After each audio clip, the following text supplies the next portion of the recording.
नमस्कार दोस्तों, कैसे हैं आप सब। मुझे उम्मीद है कि आप सब अच्छे होंगे। आज के इस नई वीडियो में आपका बहुत-बहुत स्वागत है, जिसमें हम पढ़ने वाले हैं कि अवतल दर्पण से प्रतिबिंब किस प्रकार बनता है, कब वस्तु कहाँ पे रखी होती है तो प्रतिबिंब कहाँ बनता है, वो सारी चीज़ें मैं आपके सामने आज अच्छे से रिप्रेजेंट करूँगा। तो मुझे उम्मीद है कि आपने चिन्ह परिपाटी और प्रतिबिंब रचना के नियम अच्छे से पढ़ लिए होंगे, जो हमने पिछली वीडियो में आपको कराए थे। तो चलिए फिर आज शुरू करते हैं। आज एक बात और ध्यान रखना, ये अवतल दर्पण की 6 स्थितियाँ हैं, बहुत इंपॉर्टेंट है। इनमें से एक स्थिति आपको पेपर में पूछता है, तो आप ध्यान से समझ लेना और मैं बताऊंगा कि किस स्थिति को सबसे ज्यादा पूछने के चांस रहते हैं। तो मैं कोशिश करूंगा कि मैं वो आज आपको 4 से 5 नंबर का जो क्वेश्चन आता है वो आपका कंप्लीट करा सकूं। तो चलिए फिर शुरू करते हैं। तो पहली जो स्थिति है वो है हमारी सबसे पहले मैं एक अवतल दर्पण बनाता हूं और फिर हम उसके सामने एक वस्तु रखेंगे। ये हमारा हो गया अवतल दर्पण और ये हमने मुख्य अक्ष खींच लिया। यहाँ पे ये है दर्पण का ध्रुव और यहाँ है फोकस और मान लीजिए यहाँ है वक्रता केंद्र। तो सबसे पहले जो नंबर 1 है, देखिए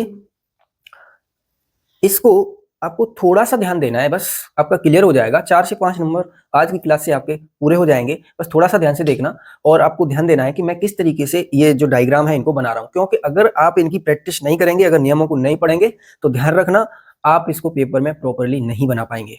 ये मेरा एक्सपीरियंस है, मुझे पता है कि कहाँ पे गलती होती है, क्योंकि हमें नियम पता नहीं होते। लेकिन मैं आपके सामने एक एक करके सबको बना रहा हूँ, बिल्कुल आसानी से आप समझ लेंगे और आपके 4 से 5 नंबर पूरे हो जाएंगे। तो सबसे पहले हम क्या करते हैं, पहली जो हमारी स्थिति है कि वस्तु को रखते हैं अनंत पर। जब वस्तु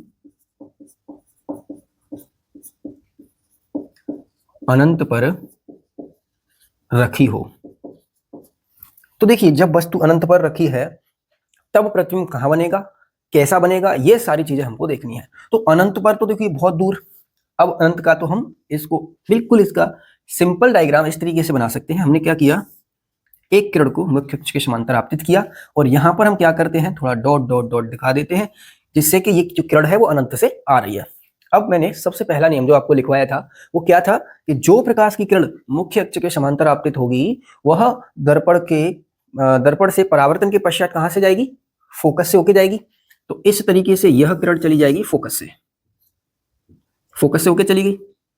अब हम क्या करते हैं, एक दूसरी किरण लेते हैं जिसको हम मुख्य अक्ष के समांतर आपतित करते हैं ऐसे। तो मुख्य अक्ष के समांतर आपतित हुई। अब मुख्य अक्ष के समांतर आपतित हुई है तो कहां से जाएगी, ये भी फोकस से जाएगी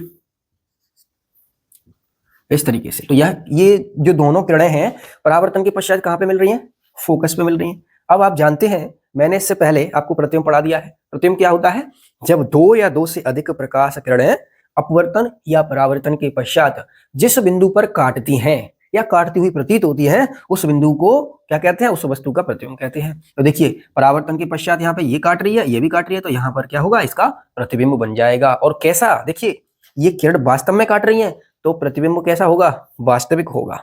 ठीक है, और इसका कोई आकार नहीं है तो ये बिंदुवत है। वैसे आप देखेंगे 5 स्थितियों में जो हमारा अवतल दर्पण होता है उससे जो प्रतिबिंब बनता है वो कैसा बनता है, देखिए ध्यान रखना, प्रतिबिंब कैसा बनेगा, वास्तविक बनेगा। और वास्तविक जो प्रतिबिंब होता है वो हमेशा उल्टा होता है। ध्यान रखना, जो प्रतिबिंब वास्तविक होगा वो उल्टा होगा। वैसे तो ये जो है बिंदु के आकार का है, तो बिंदु का उल्टा और सीधा कुछ भी नहीं होता, बिंदु तो बिंदु होता है। लेकिन हमेशा जब भी वास्तविक प्रतिबिंब होगा तो वो कैसा होगा, उल्टा होगा। इसका आकार क्या होगा, बिंदु आकार, बिंदु आकार का बनेगा। तो देखिए अब पेपर में प्रश्न कैसे आता है कि जब कोई वस्तु अवतल दर्पण के सामने अनंत पे रखी हो तो उसका प्रतिबिंब कहां पर बनेगा, किरण आरेख बनाकर समझाइए। तो आपको क्या करना है, आपको ये डायग्राम बनाना है। अब कैसे लिखेंगे, तो आप लिखेंगे कि जब कोई वस्तु अवतल दर्पण के सामने अनंत पे रखी होती है तो उसका उल्टा वास्तविक बिंदु आकार का प्रतिबिंब उस दर्पण के फोकस पर प्राप्त होता है। और आप प्रॉपर ये डायग्राम बना देंगे तो आपको पूरा नंबर मिलेगा। तो मुझे उम्मीद है कि पहली जो स्थिति है वो आपको अच्छे से समझ में आ गई होगी। चलिए अगली स्थिति को हम समझते हैं। तो अब हमारी दूसरी जो स्थिति है वो है, देखिए पहले वस्तु अनंत पर थी, अब हम वस्तु को थोड़ा सा आगे लेके आ रहे हैं। देखो एक चीज को और ध्यान रखना आप, पहले वस्तु अनंत पर थी, मान लीजिए यहाँ पर, तो प्रतिबिंब बन रहा था यहाँ पर। अब हम वस्तु को आगे लाएंगे तो प्रतिबिंब भी थोड़ा सा पीछे आ जाएगा, इधर आ जाएगा। तो प्रतिबिंब अब कहाँ बनेगा, सी तथा एफ के बीच, और वस्तु आ जाएगी अनंत तथा, मान लीजिए यहाँ पर ये अनंत है, तो अनंत और सी के बीच कहीं पर वस्तु रखी हुई है। देखिए आप यदि इन चीजों को ध्यान रखते हैं कि वस्तु कहाँ रखी होगी तो प्रतिबिंब कहाँ बनेगा, तो आपको कोई प्रॉब्लम नहीं आएगी। अगर आपको पता ही नहीं है कि वस्तु कहाँ रखी है और प्रतिबिंब कहाँ बनाना है, तो फिर आप गलती कर देंगे। तो मैं आपको एक सीक्वेंस में आपको समझा रहा हूं कि पहले आपको शुरुआत कहाँ से करनी है, अनंत से, और यहाँ फोकस से। वस्तु को आगे लाएंगे, प्रतिबिंब इधर आ जाएगा, फिर और वस्तु को आगे लाएंगे, प्रतिबिंब और इधर आ जाएगा, फिर आगे ले जाएंगे, प्रतिबिंब इधर चला जाएगा। बिल्कुल सिंपल है। तो चलिए अब हम वस्तु को रख देते हैं यहाँ पे, ये हमने रख दिया। ये एक ए बी वस्तु है जो कहाँ रखी है, सी तथा अनंत के बीच। ये अनंत है, ये सी है। एक किरण हम भेजेंगे कहाँ से, मुख्य अक्ष के समांतर। अब आप जानते हैं ये किरण मुख्य अक्ष के समांतर जाएगी तो परावर्तन के पश्चात कहाँ से जाएगी, फोकस से। दूसरी जो किरण है उसको हम भेज देते हैं, उसको भी हम फोकस से भेज देते हैं इस तरीके से। फोकस से जो भेजेंगे, देखो जो मुख्य अक्ष के समांतर हो गई वो परावर्तन के पश्चात फोकस से चली गई, और जो फोकस से जाएगी वो परावर्तन के पश्चात मुख्य अक्ष के समांतर हो जाएगी। तो ये हो गई मुख्य अक्ष के समांतर इस तरीके से। अब देखिए ये कहां पे काट रही है दोनों, यहां, तो यहीं पर इनका क्या है, प्रतिबिंब बन जाएगा। तो ये प्रतिबिंब कैसा है, उल्टा है। तो बिल्कुल आसान है। अब प्रतिबिंब देखिए कैसा है, प्रतिबिंब है वास्तविक, और वस्तु से कैसा है, छोटा है। वास्तविक उल्टा, उल्टा तो बनेगा ही, वास्तविक है तो वह वस्तु से छोटा। तो इसका प्रॉपर कैसे लिखेंगे कि जब कोई प्रकाश की किरण अवतल दर्पण के सामने अनंत तथा वक्रता केंद्र के बीच रखी होती है तो उसका उल्टा वास्तविक व वस्तु से छोटा प्रतिबिंब दर्पण के फोकस तथा वक्रता केंद्र के बीच प्राप्त होता है। तो इस तरीके से आप प्रॉपर इसको लिख सकते हैं। तो चलिए फिर अगली स्थिति को देखते हैं। तो चलिए अब हम देखते हैं स्थिति नंबर 3। तो स्थिति 3 क्या है कि जब वस्तु कहाँ रखी हो, सी पर रखी हो। ध्यान रखना, मैं आपको दोबारा से बता रहा हूँ, आप थोड़ा सा इस सीक्वेंस को ध्यान रखेंगे तो कभी भी कोई भी दिक्कत नहीं आएगी इन प्रतिबिंबों के किरण आरेख बनाने में। देखिए पहले अनंत पे रखा, हम धीरे धीरे वस्तु को आगे लेते जाएंगे, और वस्तु जैसे ही आगे जाएगी प्रतिबिंब इधर होता चला जाएगा।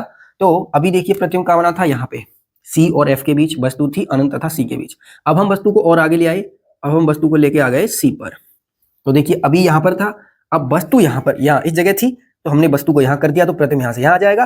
तो वस्तु और प्रतिबिंब दोनों एक ही बिंदु पर बनेंगे, मतलब सी के ऊपर वस्तु रखी होगी, बिंदु सी पर मुख्य अक्ष के ऊपर वस्तु है, और प्रतिबिंब बनेगा मुख्य अक्ष के नीचे। तो कैसे बनाएंगे देखते हैं।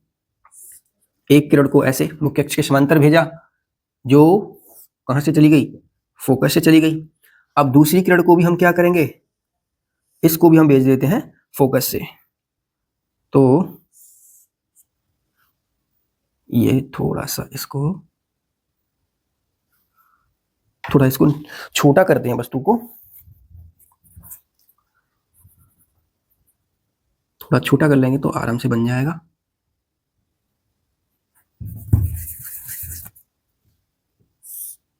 इस तरीके से हमने करा, और ये चली गई फोकस से, और दूसरी किरण को भी फोकस से भेजते हैं, तो ये इस तरीके से यहाँ पर काट जाएगी। अब आपने देखा, देखिए यहाँ पर वस्तु थी, तो ये ए बी वस्तु है, और इसका ये प्रतिबिंब बन जाएगा ए डैश बी डैश, इस तरीके से। तो बिल्कुल आसानी से समझ में आ गया होगा कि जब कोई वस्तु अवतल दर्पण के सामने वक्रता केंद्र पर रखी होती है तो उसका उल्टा वास्तविक व वस्तु के समान आकार का प्रतिबिंब उस दर्पण के वक्रता केंद्र पर ही बनता है। तो आप ध्यान रखना, देखिए जब वस्तु यहां थी प्रतिबिंब आगे बन रहा था तो प्रतिबिंब छोटा था। अब जहां पे वस्तु रखी है वहीं प्रतिबिंब बन रहा है तो समान आकार का होगा। और मैंने क्या कहा था, एक एक स्टेप हम क्या करते हैं, वस्तु को आगे लेके जाएंगे, प्रतिबिंब पीछे हटता जाएगा। अब वस्तु और प्रतिबिंब दोनों एक ही बिंदु पर आ गए हैं, अब वस्तु को और आगे ले जाएंगे तो प्रतिबिंब और इधर हो जाएगा। और जब वस्तु यहाँ, अब देखिए यहाँ पे वस्तु है, प्रतिबिंब बिल्कुल समान आकार का है। अब वस्तु आगे जाएगी, प्रतिबिंब वस्तु से बड़ा हो जाएगा, ये आपको ध्यान रखना है। तो क्या लिखेंगे, क्या होगा, प्रतिबिंब कैसा होगा, देखिए अवतल दर्पण में वास्तविक ही बनेगा एक स्थिति को छोड़कर, तो प्रतिबिंब कैसा है, वास्तविक, और वास्तविक है तो इसलिए कैसा है, उल्टा, और आकार कैसा है, वस्तु के समान आकार का, वस्तु के समान आकार का बनेगा। तो कैसे लिखेंगे कि जब कोई वस्तु अवतल दर्पण के सामने वक्रता केंद्र पर रखी होती है तो उसका उल्टा वास्तविक व वस्तु के समान आकार का प्रतिबिंब वक्रता केंद्र पर ही बनता है। इस प्रकार से आप इसको समझ सकते हैं। तो चलिए अब हम चौथी कंडीशन देखते हैं। तो हमारी जो चौथी कंडीशन है वो है जब वस्तु C तथा F के बीच हो। अभी हमने वस्तु को कहां रखा था, C पर, अब हम ले जा रहे हैं C से आगे, प्रतिबिंब भी C पर था, तो अब वस्तु आगे जाएगी, प्रतिबिंब और इधर आ जाएगा। तो अब मैं रख रहा हूं वस्तु को C पर, तो ये AB C तथा F के बीच रखी है। एक किरण जो मुख्य अक्ष के समांतर आपतित होती है वो परावर्तन के पश्चात कहां से चली जाएगी, फोकस से। अब आप जानते हैं ये क्या है, अनंत है। अभी C पर ही प्रतिबिंब था, C पर ही वस्तु थी, तो अब प्रतिबिंब कहां पे बनेगा, अनंत तथा C के बीच, इन दोनों के बीच। तो एक किरण को हम क्या करेंगे, इस तरीके से भेज देंगे, और ये मुख्य अक्ष के समांतर हुई तो फोकस से गई, अब ये जाएगी मुख्य अक्ष के समांतर, अब ये जाएगी फोकस से हो गए तो ये मुख्य अक्ष के समांतर हो जाएगी और इस जगह पे काटेगी और यहाँ पर इसका प्रतिबिंब बनेगा। ये क्या हो जाएगा, A डैश B डैश। तो बिल्कुल आसान है साथियों, अगर आपको प्रतिबिंब रचना के नियम मालूम है तो आप किसी भी किरण आरेख को आराम से बना सकते हैं। तो यहाँ पर आपने देखा कि कितनी आसानी से हमने सारे डायग्राम बना लिए हैं अब तक के। यहाँ पर आप देख रहे हैं अनंत तथा C के बीच बन रहा है, वस्तु से बड़ा बन रहा है और उल्टा बन रहा है। तो क्या लिखेंगे, यहां से देखिए एक चीज आप ध्यान रखना, यहां से जो मैंने 3 जो स्थितियां कराई थी वो तो बिल्कुल सिंपल थी, लेकिन चौथी, पांचवी और छठवीं स्थितियां हैं जो कि थोड़ा सा जिनमें आपको दिमाग लगाना होगा, क्योंकि वहां पर क्या है, थोड़ा सा जो डायग्राम है थोड़ा क्रिटिकल सा हो जाता है, लेकिन मैं समझा रहा हूं आपको, आप आसानी से समझ लेंगे। यहां पर तो कैसा बना प्रतिबिंब, वास्तविक, और वास्तविक इसलिए कैसा है, उल्टा। और अब देखिए वस्तु यहाँ है, प्रतिबिंब इधर है, तो कैसा बनेगा, बड़ा बनेगा, वस्तु से बड़ा बनता है। तो क्या लिखेंगे कि जब कोई वस्तु अवतल दर्पण के सामने C तथा F यानी वक्रता केंद्र तथा फोकस के बीच रखी होती है तो उसका वास्तविक उल्टा व वस्तु से बड़ा प्रतिबिंब अनंत तथा C के बीच बनता है। और ये इसका डायग्राम है। उम्मीद है कि आपको अच्छे से समझ में आ गया होगा। तो चलिए अब स्थिति नंबर 5 देखते हैं। तो स्थिति नंबर 5 क्या है कि जब वस्तु F पर रखी हो, तो F देखिए अभी हमने कहाँ रखा था, यहाँ पे रखा था, अब और आगे लेके जा रहे हैं, तो अब हमने वस्तु को रख दिया F पर। अब देखो तो ध्यान रखना एक चीज, पहला जो हमारी पहली स्थिति थी वो क्या थी, जब वस्तु अनंत पे रखी हो तो प्रतिबिंब कहाँ बन रहा था, फोकस पे। अब वस्तु आ गई फोकस पे तो प्रतिबिंब कहाँ बनेगा, अनंत पे, सिंपल है। तो ऐसे मुख्य अक्ष के समांतर जाएगी तो वो दर्पण के फोकस से चली जाएगी। दूसरा, एक जो किरण है हम क्या करते हैं, इसको ऐसे आपतित करते हैं, तो ये जाएगी हमारी वक्रता केंद्र से, इसको हम भेज देंगे वक्रता केंद्र से। अब आप जानते हैं जो प्रकाश की किरण वक्रता केंद्र से होके जाती है वो अपना रास्ता, वो जिस रास्ते से जाती है तो वो अपने उसी रास्ते से वापस आ जाती है। मतलब जो प्रकाश की किरण वक्रता केंद्र से जाएगी वह उसी रास्ते से वापस हो जाएगी। तो ये मैंने आपको पहले ही नियम में बता दिया है। तो देखिए अब आप यहाँ पे देख रहे हैं ये दोनों किरणें एक दूसरे के समांतर हैं, तो समांतर हैं तो इनको हम कितना भी बढ़ाएंगे ये एक दूसरे को कभी नहीं काटेंगे। लेकिन हम मान लेते हैं ऐसा कि बहुत ज्यादा दूर तक हम बढ़ाएंगे, ऐसा मान लेते हैं, तो अनंत पे कहीं इसका प्रतिबिंब बन जाएगा। क्योंकि हमने जब पहली कंडीशन बनाई थी तो वहां से हम किरण लेके आए थे, हमने वस्तु को नहीं दिखाया था, क्योंकि अनंत पे क्या पता, कोई पता नहीं अनंत कहाँ है। तो यहां से ये वापस ये जो जा रही है परावर्तन के पश्चात, हम ऐसा मान लेते हैं यहाँ तो कहीं नहीं काट रही है, लेकिन हम ऐसा मानते हैं कि शायद कहीं अनंत पे काट जाए। तो अब इसको कैसे लिखेंगे, तो देखिए कैसे लिखेंगे कि जब कोई वस्तु अवतल दर्पण के सामने उसके फोकस पे रखी होती है तो उसका उल्टा वास्तविक व वस्तु से बहुत बड़ा प्रतिबिंब अनंत पर बनता है, क्योंकि बहुत दूर बन रहा है। तो कैसा लिखेंगे, उल्टा और वास्तविक तो बनेगा ही, वह वस्तु से बहुत बड़ा, क्योंकि दूर बन रहा है तो बहुत बड़ा बनेगा। तो ये इंपोर्टेंट है, इसको याद रखना। या तो इसे पूछता है या फिर जो अब हम करेंगे नंबर 6 उसको ज्यादा पूछता है। तो चलिए फिर नंबर 6 को करते हैं। तो चलिए अब हम देखते हैं स्थिति नंबर 6 जो सबसे ज्यादा इंपोर्टेंट है। तो इसको आप वेरी वेरी मोस्ट इंपोर्टेंट लिख लेना, इसको अच्छे से कर लेना। इसको कई बार आपके एग्जाम में पूछा है और इस बार भी पूछ सकता है। तो चलिए वस्तु को रखते हैं P तथा F के बीच। ये हमारा ध्रुव है और ये हमारा फोकस है, इनके बीच में हमने वस्तु को रख लिया। तो एक किरण को हम भेजेंगे कहाँ से, मुख्य अक्ष के समांतर, जो चली जाएगी फोकस से, और एक किरण को हम भेजते हैं वक्रता केंद्र से। तो ये वक्रता केंद्र से जब जाएगी तो ये परावर्तित नहीं होगी और सीधे ऐसे निकल जाएगी। अब आप थोड़ा सा यहाँ पे गौर करना, यहाँ पे आप देख रहे हैं कि अभी जो मैंने इससे पिछले वाला डायग्राम बनाया था उसमें क्या था, इन दोनों किरणों के बीच की दूरी समान थी। तो हमने ऐसा मान लिया कि शायद ये कहीं अनंत पे जाके मिल जाएंगे। लेकिन यहाँ आप देख रहे हैं जैसे जैसे मैं आगे बढ़ रहा हूँ वैसे वैसे इनके बीच का गैप बढ़ता जा रहा है। तो और आगे जाएंगे, जैसे मैं इसको और बढ़ा दूं और इसको ऐसे बढ़ा दूं, तो आप देख रहे हैं कि इनके बीच का गैप बढ़ रहा है। और आगे जाएंगे और आगे फैलती जाएंगी, तो इसकी कोई उम्मीद नहीं है कि आगे कहीं जाके काटेंगी। तो क्या करते हैं इस कंडीशन में, हम क्या करते हैं, इनको पीछे हटाते हैं इस तरीके से। तो पीछे हटाएंगे तो पीछे ये काट जाएंगी और वहीं पर इसका प्रतिबिंब बन जाएगा। मान लीजिए ये ए बी एक वस्तु है, तो इसका ये प्रतिबिंब बनेगा ए डैश बी डैश। तो मुझे उम्मीद है कि ये आपको समझ में आ गया होगा।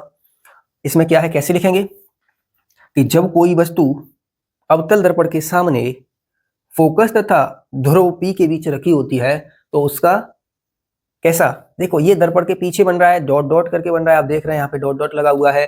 तो ये वास्तविक नहीं है, ये कैसा है, आभासी है। तो क्या लिखेंगे, पहला चीज आभासी बनेगा, ये एक वर्चुअल इमेज बनेगा, आभासी। और आभासी प्रतिबिंब हमेशा होता है सीधा,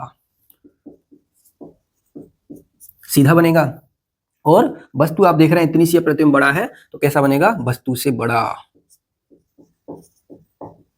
कहाँ बनता है, दर्पण के पीछे, दर्पण के पीछे बनता है। तो आपको समझ आ गया होगा कि जब कोई वस्तु अवतल दर्पण के सामने P तथा F के बीच रखी होती है तो उसका सीधा, आभासी व वस्तु से बड़ा प्रतिबिंब दर्पण के पीछे बनता है। अब देखिए चिन्ह परिपाटी की जहां तक बात है, तो देखिए वस्तु तो हमेशा, मैंने पहला चिन्ह परिपाटी में आपको नियम यही लिखवाया, पहला पॉइंट यही लिखवाया कि वस्तु को दर्पण के बाईं ओर रखेंगे। सब कंडीशन में बाईं ओर रखी है। तो बाईं ओर की दूरी जब हम ध्रुव से मापेंगे तो ये आपतित किरण की दिशा है, हम चलेंगे विपरीत दिशा में। तो फिर u का मान हर कंडीशन में आपको कैसा लेना है, नेगेटिव लेना है, नेगेटिव भी लेंगे वस्तु। और वस्तु की जो स्थिति होती है उसको u से, प्रतिबिंब की स्थिति को v से। चलिए मैं यहाँ पे लिख देता हूं, प्रतिबिंब जब न्यूमेरिकल करेंगे तो काम में आएगा, प्रतिबिंब की स्थिति किससे लेंगे, v से। वस्तु की स्थिति कैसी लेंगे, u, उसको u से प्रदर्शित करेंगे और फोकस दूरी को f से व्यक्त करेंगे। तो अभी वस्तु क्या है, ये दर्पण से, यानी आपतित किरण की दिशा ये विपरीत दिशा में, यहां से मापेंगे तो इधर ही चलेंगे, तो ये हमेशा नेगेटिव होगी चाहे दर्पण कोई सा भी हो। यहाँ पे आप देख रहे हैं आपतित किरण की दिशा में मापी गई दूरियां धनात्मक होती हैं, बताया, तो इधर चलेंगे। अब यहाँ से मान लीजिए प्रतिबिंब कहाँ है, ये देखना है हमें कितनी दूर है, यहीं से तो मापेंगे, तो इस दिशा में चलेंगे तो इसका मान इस कंडीशन में पॉजिटिव हो जाएगा। अभी तक की जितनी भी कंडीशन थी सब में नेगेटिव होता, क्योंकि वो नीचे बन रहा था और इधर चलते हैं। अभी इस कंडीशन में ऊपर है क्योंकि वास्तविक है। वास्तविक कैसा होता है, सॉरी आभासी है, आभासी हमेशा कैसा होता है, सीधा। तो ये अवतल दर्पण की 6 स्थितियां थी जो मैंने आपको अच्छे से समझाने की कोशिश करी है और मुझे उम्मीद है कि समझ में आ गई होंगी। अब हम देखते हैं उत्तल दर्पण से कैसे प्रतिबिंब बनता है। तो चलिए अब देख लेते हैं कि उत्तल दर्पण से प्रतिबिंब किस प्रकार बनेगा। तो देखिए पहली कंडीशन है जो हमारे सामने है वो है कि जब वस्तु अनंत पर स्थित हो। तो मान लीजिए वस्तु अनंत पे कहीं रखी है, तो क्या करते हैं हम, अनंत से एक किरण लेके आए, एक किरण आई ऐसे, मुख्य अक्ष के समांतर आपतित हुई थी। तो जो किरण मुख्य अक्ष के समांतर आपतित होगी वो कहाँ से जाएगी, फोकस से होकर जाएगी, लेकिन फोकस से पार तो जा नहीं पाएगी, तो हमने ऐसा मान लिया कि ऐसे चली गई, ठीक है, और हमने इसको ऐसा मान लिया कि ये फोकस से होकर वापस हो रही है। एक दूसरी किरण ले आए हम इस तरीके से, अब ये भी ऐसे चली गई, ठीक है, लेकिन हमने क्या करा, इसको भी अनंत ऐसे इस फोकस से मिला दिया।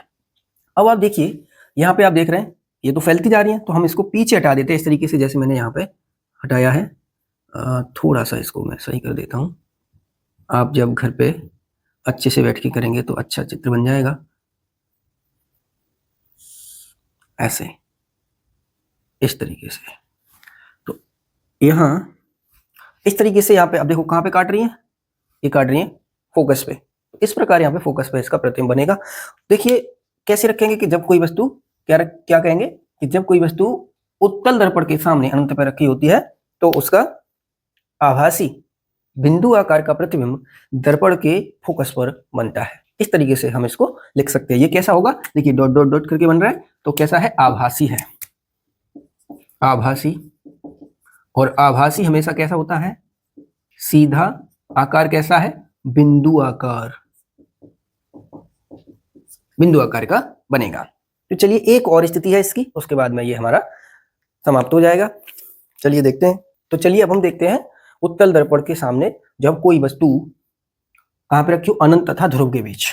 ये हमारा अनंत है मान लीजिए, यहां और ध्रुव ये है, इसके बीच में कोई वस्तु रखी है, तो इसका प्रतिबिंब कैसे बनेगा, कहां बनेगा, देखते हैं। तो देखिए एक प्रकाश की किरण जो मुख्य अक्ष के समांतर हुई और ये कहां से जाएगी, ये फोकस से जाएगी इस तरीके से, और दूसरी प्रकाश की किरण को हम भेज देते हैं, इसको हम भेजेंगे वक्रता केंद्र से, तो आगे इस तरीके से चली जाएगी और वक्रता केंद्र से गई है तो फिर उसी रास्ते में वापस आ जाएगी और ये इसका प्रतिबिंब बन जाएगा। ये मान लीजिए ए बी कोई वस्तु है, तो प्रतिबिंब क्या बनेगा, ए डैश बी डैश। तो क्योंकि प्रतिबिंब कैसा है, अब प्रतिबिंब कैसा है यहाँ पे, आभासी, और प्रतिबिंब आभासी है तो कैसा होगा, सीधा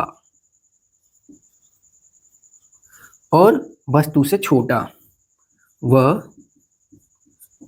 वस्तु से छोटा। अब ध्यान से समझना इस बात को कि उत्तल दर्पण के सामने कोई वस्तु अनंत तथा ध्रुव के बीच कहीं पर भी रखी हो, उसका प्रतिबिंब हमेशा P और F के बीच ही बनेगा और हमेशा छोटा ही बनेगा। ये आपको ध्यान रखना है। तो कैसे लिखेंगे कि जब कोई वस्तु उत्तल दर्पण के सामने अनंत तथा ध्रुव के बीच किसी भी स्थिति में कहीं पर भी रखी हो, उसका सीधा, आभासी व वस्तु से छोटा प्रतिबिंब ध्रुव तथा फोकस के बीच बनता है। तो यहाँ पर देखिए ये ध्यान रखना, जो मैंने स्थिति आज आपको कराई है, अगर इनकी आपने प्रैक्टिस नहीं करी तो आप इनको नहीं बना पाएंगे। इनकी आपको अच्छे से प्रैक्टिस करनी है। पहले आपको यह ध्यान रखना है कि वस्तु कहाँ रखी होगी तो उसका प्रतिबिंब कहाँ पर बनेगा। मैंने आपको सीक्वेंस से समझाया था। सबसे पहले अवतल दर्पण में जब आप बनाएंगे तो अनंत पे रखेंगे, प्रतिबिंब बनेगा फोकस पे। फिर वस्तु को आप आगे लेके आएंगे, यानी अनंत और सी के बीच लेके आएंगे, तो प्रतिबिंब फोकस से थोड़ा इधर खिसक जाएगा, जो कहाँ जाएगा, सी तथा एफ के बीच। फिर वस्तु को और आगे लेके आएंगे, सी पे लेके आएंगे, प्रतिबिंब सी पे चला जाएगा, वस्तु के समान आकार का बनेगा। और फिर और वस्तु को आगे लेके जाएंगे तो सी तथा एफ के बीच वस्तु चली जाएगी, तो प्रतिबिंब कहाँ चले जाएगा, अनंत तथा सी के बीच। और जब वस्तु से पीछे हो जाएगा प्रतिबिंब तो बड़ा बनने लग जाएगा। इस तरीके से मैंने आपको समझाया था। आप उसको अच्छे से उसकी प्रैक्टिस कर लेना। और एग्जाम में एक कंडीशन कोई भी आपकी आ सकती है, जो मैंने 5वीं 6वीं जो कंडीशन कराई है उनके बहुत ज़्यादा चांस रहते हैं। तो मुझे उम्मीद है कि आज जो मैंने आपको जो स्थितियां करवाई हैं उत्तल और अवतल दोनों के लिए, वो आपने अच्छे से समझ ली होंगी। तो चैनल को सब्सक्राइब कर लीजिए और हमारे साथ जुड़ जाइए, जिससे कि आप इसका फ़ायदा ले पाएँ। और अगर आपको कोई समस्या है तो आप कमेंट करके मुझे पूछ सकते हैं, जिससे मुझे अच्छा लगेगा कि आप कुछ सीख रहे हैं और मैं उसका जवाब आपको ज़रूर दूंगा। तो वीडियो को लाइक कर दिया करें। चलिए फिर, वीडियो पूरा देखने के लिए धन्यवाद। जय हिंद, वंदे मातरम।